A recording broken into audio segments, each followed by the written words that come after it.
Hello guys, જય શ્રી કૃષ્ણ, જય માતાજી, ગુડ મોર્નિંગ. કેમ છો બધા? સ્વાગત છે તમારા બધાનું મારા નવા વિડીયોમાં. તો જો હમણાં 2-3 દિવસથી આપણે વિડીયો બનાવતા નહોતા કે રીયુભાઈ બીમાર થઈ ગયા અને તાવ આવી ગયો છે. તો કીધું આજે ચાલો હવે વિડીયોની શરૂઆત કરી. તો આજે નવો વિડીયો બનાવવાનું શરૂ કર્યું છે મેં. આપણી પાસે માઇક એવું કાંઈ નથી એટલે આપણે જોરથી બોલવું પડે, નકર તમને થોડોક અવાજ ધીમો આવી શકે વિડીયોમાં. તો ચલાવી લેજો હમણાં. એ જો દીદીને આજે સવારની સ્કૂલ હતી તો દીદી નાહી ધોઈ તૈયાર થઈને 7 વાગ્યામાં સ્કૂલે વહી ગઈ. આપણે હવે ઘરના બધા કામ કરીએ. રીયુ પહેલાં ઉઠી ગયો હતો, સવારમાં 7 વાગે તો રીયુ ઉઠી ગયો હતો, પછી પાછો વળી સૂઈ ગયો તો અત્યારે સૂતેલો છે. આપણે થોડાક કામકાજ બધા બાકી છે. નાહી ધોઈને તૈયાર થઈ ગયા.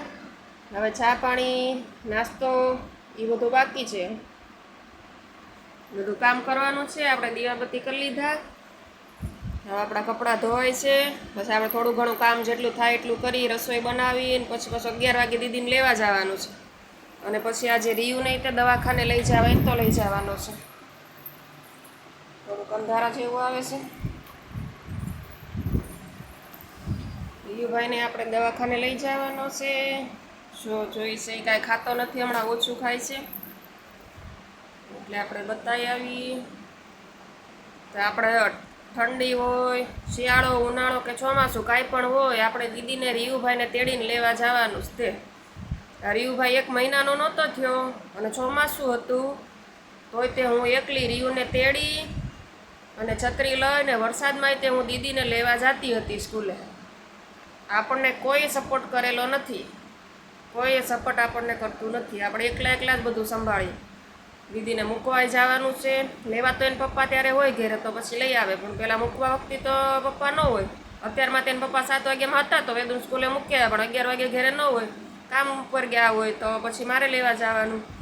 પછી 12 વાગે સ્કૂલે જાય તો 12 વાગે એને પપ્પા ઘેરે ન હોય તો 12 વાગે મારે મૂકવા જવાનું. પછી 5 વાગે એમ પપ્પા ઘેરે હોય તો એ લઈ આવે. પણ ત્યારે તો મારે નાના રીયુને લઈને તેડીને તે મારે જ લેવા મૂકવા જવાનું. આપણે વાનને બારને એવું કાંઈ બંધાવવું આપણને પસંદ નથી. એના કરતાં આપણે લેવા મૂકવા જવું વધારે સારું રહે. એટલા માટે એવી રીતે જો સંભાળતા જઈએ છીએ. રીયુ થોડોક 2 વર્ષનો તો થઈ ગયો છે, આગળ મોટો થઈ જશે પછી આપણે કોઈ ચિંતા નથી. પણ આપણને કોઈ સપોર્ટ કરતું જ નથી એટલે આપણી પાસેથી કોઈ સપોર્ટની આશા રાખવી નહીં, એવું આપણે ચાલે છે. હવે કામ ધીમે ધીમે આપણે ઘરનું કામ કરીએ. હમણાં દીદીને લેવા જવાનો ટાઈમ થઈ જાય, રસોઈ બનાવી નાખી.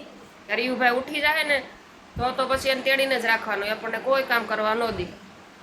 પછી તેડી જ કરે. એમાં તબિયત સારી ન હોય ત્યારે વધારે થોડુંક તેડીને રાખવું પડે, એટલે થોડોક પ્રોબ્લેમ પડે. દીદી સ્કૂલે વહી ગઈ હોય ને ત્યારે તો મારે એને પપ્પા ઘેરે હોય ને ત્યાં નાહી લેવું પડે.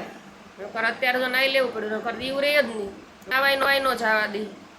ને હું જ્યાં સુધી નાહીને દીવાબત્તી ન કરું ત્યાં સુધી હું જમતી નથી. એટલે મારે નાહવું તો જશે. બપોરના નાહવું ચાલે જ નહીં, મારે સવારમાં નાહવું જ પડે. એટલે એના પપ્પા ઘેરે હતા ને કે આપણે ફટાફટ જલ્દી નાહી લીધા. હવે પછી રીયુભાઈ ઉઠે તો વાંધો નહીં, ભલે કામ થોડુંક મોડું થાય, આપણે એને તેડીને બેસીશું, પણ આપણે નવાય તો જાય તો કાંઈ નકર કાંઈ ન કાંઈ. જો આવું બધું ચાલ્યા કરે છે. તો તમને મારો વિડીયો કેવો લાગે છે? સારો લાગે છે કે નથી લાગતો? તો કોમેન્ટ કરજો. સારો લાગે તો મારા વિડીયોને લાઇક, શેર ને સબસ્ક્રાઈબ કરી દેજો. હવે આગળનું રૂટીન હું તમને આજનું બતાવતી જઈશ કે શું મારું ચાલે છે. ઓકે, તો ફરી મળશું. રીયુભાઈ ઉઠે પછી મળશું પાછા. જો તો આ છે નાનકડું મંદિર. આપણે દીવાબત્તી કરી લીધા. કપડાં ધોવાઈ જવાની તૈયારીમાં છે. ધોવાઈ જાય ને તો રીયુ સૂતો છે ને ક્યાં ધાબા પર સુકાઈ આવું, નકર પછી ધાબા પર સુકવાય તેને આરે તેડીને જવું પડે. ઘડીક સૂતો છે કે ધોવાઈ જાય તો આપણે સુકાઈ આવીને પછી ચા નાસ્તો કરી લઈ, પછી આગળ બાકી બધા કામ કરતી જાઓ. તો આપણે રીયુભાઈ સૂતો છે ને તમને બતાવો, બહુ અવાજ નહીં કરાય, જોરથી નહીં બોલે, નકર પાછું ઉઠી જાય. એટલે ધીમે આપણે સૂતો એ બતાવું તમને.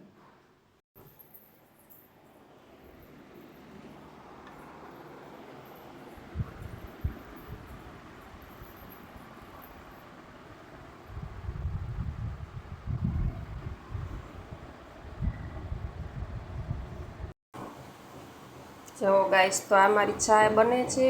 આ ચા બની જાય ને એટલે આપણે ચા ને ખાખરા નાસ્તો કરવાનો છે. ચાય બને છે. આપણા કપડાં ધોવાઈ ગયા છે. રીયુભાઈ હું તો ને કે આપણે ધાબા પર સુકાઈ આવી. જો ગાઈસ તો આપણે રીયુભાઈ ઉઠી ગયા છે. એને ઉઠીને તરત તેડી કરે છે. કેમ ચા દૂધ ન પીધું કે તેડી કેમ થોડોક ઢીલો થઈ ગયો મારો દીકરો, થોડોક ઢીલો થઈ ગયેલો છે. કેમ ઢીલો થઈ ગયો ને થોડોક? તાવ આવ્યો નથી આવ્યો? ન દેતો તાવ તો ખાસ નથી, તો થોડોક ઢીલો છે. ઓકે એ હું કે મમ્મા અડે તો મમ્મા તાવ નથી એમ કે હે ઓકે એ હું કે બોલીને બતાવ તો બોલીને બતાવ. એ હું કે મમ્મા તાવ નથી. હું આ મડું ને કેમ કે મમ્મા તાવ નથી. હા એવું કે ને જય શ્રી કૃષ્ણ કરો. હાલો હરખું કરો. હાય તો અમારો દીકરો છે ને ઉઠી ગયો છે. હવે આને નાઈ કરવાનું છે ને પછી થોડીક હે નાઈ કરીને દીદીને લેવા જાય. દીદી ક્યાં ગઈ? સ્કૂલ વહી ગઈ. રીયુભાઈ એકલો છે, દીદી સ્કૂલે વહી ગઈ છે. કેમ આ દીકરો છે ને બહુ વાલો બહુ મીઠો છે. મીઠો છે ને તું રચામાં હેરાન કરે છે ને મમ્મીને. તેડી કરશો ને, કામ નથી કરવા દેતો ને. કામ કરવા દેવાય ને મમ્માને. હે ડાયું થઈ જવાય ને, ન કરાય કામ.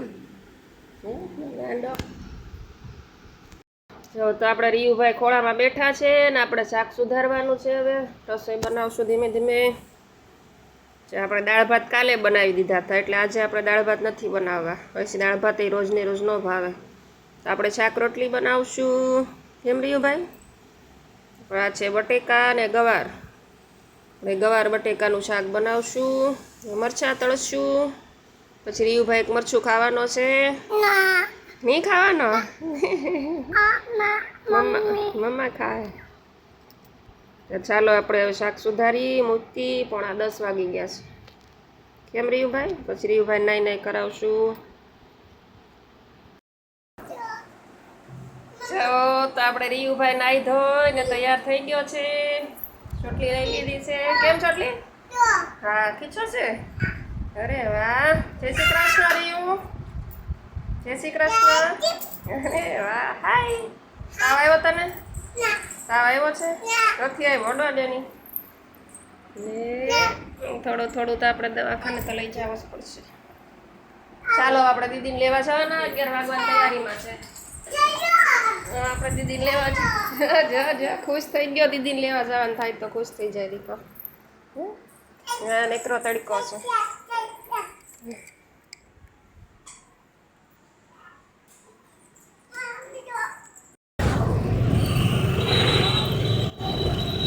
જઈએ છીએ દીદીને લેવા. તડકો ફૂલ છે. રીયુભાઈ તેડી લીધા છે. રીયુભાઈ તેડી લીધા. રીયુભાઈ જવું છું દીદીને લેવા. રિક્ષા ક્યાં આવે? આવી રિક્ષા આવી.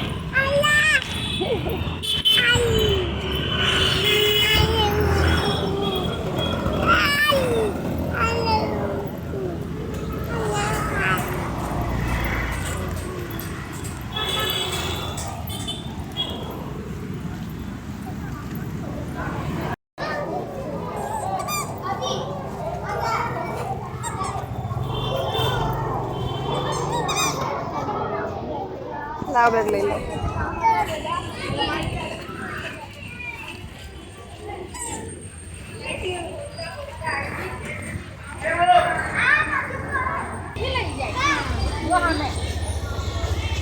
દીદી યુફેન તેલ લીધા. દીદી આવી ગઈ.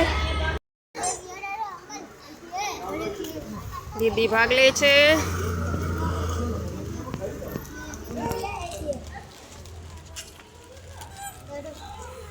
શું લેવું છે?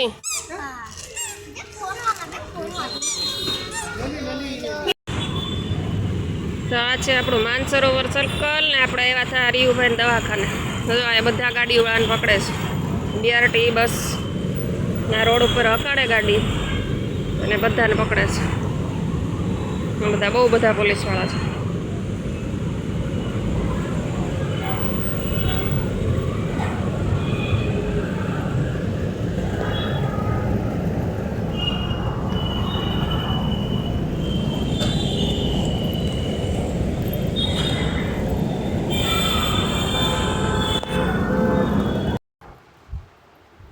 જવો ગાઈસ, તો આપણે રીયુભાઈ દવાખાને લઈ ગયા હતા અને એના માટે દવા લઈ આવ્યા હતા. બહુ વધારે તો નહોતું પણ તોય તે આપણો જીવ ન રહે ને એટલે આપણે દવાખાને લઈ ગયા હતા. થોડો થોડો તાવ છે તો આપણે રિક્ષામાં દવાખાને ગયા હતા. પપ્પા આવે તો પાછા ડૉક્ટર સાહેબ વયા જાય તો પાછું મોડું થઈ જાય એટલે આપણે એકલા ગયા રિક્ષામાં લઈને દવાખાને જઈને આવી ગયા. પપ્પાની વાટ જોવે એમ નહોતી, નકર ડૉક્ટર સાહેબ થોડા આપણી વાટ જોવે. તો આપણે આ રીયુભાઈને દવા લઈ આવ્યા. બહુ વધારે તાવ તો નહોતો કાંઈ, નકર તો બહુ બધી દવા આપી દે. થોડીક દવા આપી તો આપણે દવાખાનું ભારે હતું. જ્યાં તો 200 રૂપિયા તો ફી છે ડૉક્ટર સાહેબની. જૂના કેસની 200 રૂપિયા ફી છે, નવામાં કાઢો તો 400 ફી છે, જૂનામાં 200 ફી છે.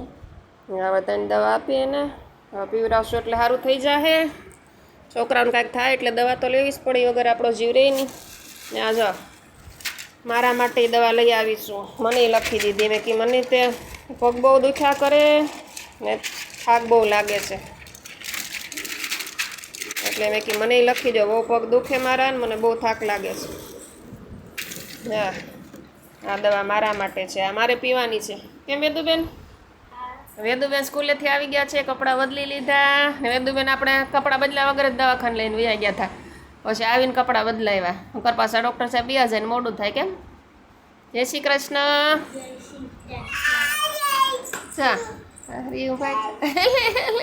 દવા પીવાનો ને તું? આ દવા તારી માટે લાવ્યા છે. તું પીવાનો ને? દવા પીવી પડે તો સારું થાય. નકર કે ઓલાને સોય લગાવતા હતા ને બીજા છોકરાને, એમ લગાવી દે તને તે. આ દવા આપણે પીવાની છે. આમાં દવા પીવાનો વારો એટલા માટે આવ્યો કે આપણે છે ને આપણે દવા એટલા માટે પીવાનો વારો આવ્યો છે હવે કે આપણે રીયુભાઈ નાના થયા ત્યારે આપણે સુવાવડમાં આપણને જરીએ આરામ મળ્યો નથી. આપણે નીકળું કામ જ કર્યું નથી, મેન્ટલી આરામ મળ્યો કે નથી શારીરિક આરામ મળ્યો. એટલે હવે આપણું શરીર બહુ થાકી જાય છે ને દવા પીવાની જરૂર પડી ગઈ. બહુ પગ દુખે, કમર બહુ દુખે ને માથું દુખે ને તાકાત ઓછી થઈ ગઈ છે હવે. કે આપણને ડિલિવરી વખતે તે બધાએ બહુ હેરાન કરેલા છે. કોઈ આરામ નથી કરવા દીધો, હેરાન કરેલા છે, માનસિક હેરાન કરેલા છે. એટલે હવે આપણે શરીરને બહુ તકલીફ પડે. પછી ડિલિવરીમાં આરામ ન મળે ને તમને, મહિનો 6 મહિનો તો આરામ કરવો જ જોઈએ ફૂલ. ને મગજની શાંતિ રહેવી પડે, નકર પછી શરીરને તકલીફ બહુ પડે. પછી ભોગવવાનું આપણે આખી જિંદગી રહી, બીજા કોઈને કાંઈ વાંધો ન આવે. એટલે ત્યારે તો ફૂલ આરામ મળવો જ પડે. ને આપણને કોઈ આરામ ન થાય, આપણે બધું કામ જ કર્યું ને છતાં પણ આપણે મગજની શાંતિ તો મળી જ નથી. એટલે હવે આપણે આ દવા પીવાનો વારો આવ્યો છે. શરીરને તાકાત લાવવા માટે પછી દવા તો પીવી જ પડે. તો ગાઈસ, તો આપણે રસોઈમાં શું બન્યું છે આજે? વાગી ગયો છે 1. આપણે પહેલાં 11 વાગે દીદીને લેવા ગયા, પછી રીયુભાઈને દવાખાને લઈ ગયા. અત્યારે આપણે 1 વાગી ગયો છે, હજી આપણે જમ્યા નથી, કામ હજી બાકી છે, પોતા બધું બાકી છે. 11 વાગે દીદીને લેવા ગયા. કેમ? પછી રીયુભાઈને દવાખાને લઈ ગયા, એમાં ટાઈમ પાસ થઈ ગયો. અત્યારે જો આપણે આવીને રોટલી બનાવી, આપણે શાક બનાવ્યું છે મસ્ત ગવાર બટેકાનું શાક. રીવડો જો હેરાન કરે. છે રોટલી, આ છે રીયું, આ છે છાશ, મરચા તળા. શું છે? આ છે આપણી ખીર. આપણું રોટલીનું શાક બને છે. આપણે રોટલીનું શાક એ બનાવ્યું છે યાર. પછી આપણે જમી લેશું ને કામકાજ કરશું. રીયુભાઈને દવા પીવડાવશું, હું પોતે દવા પીશ.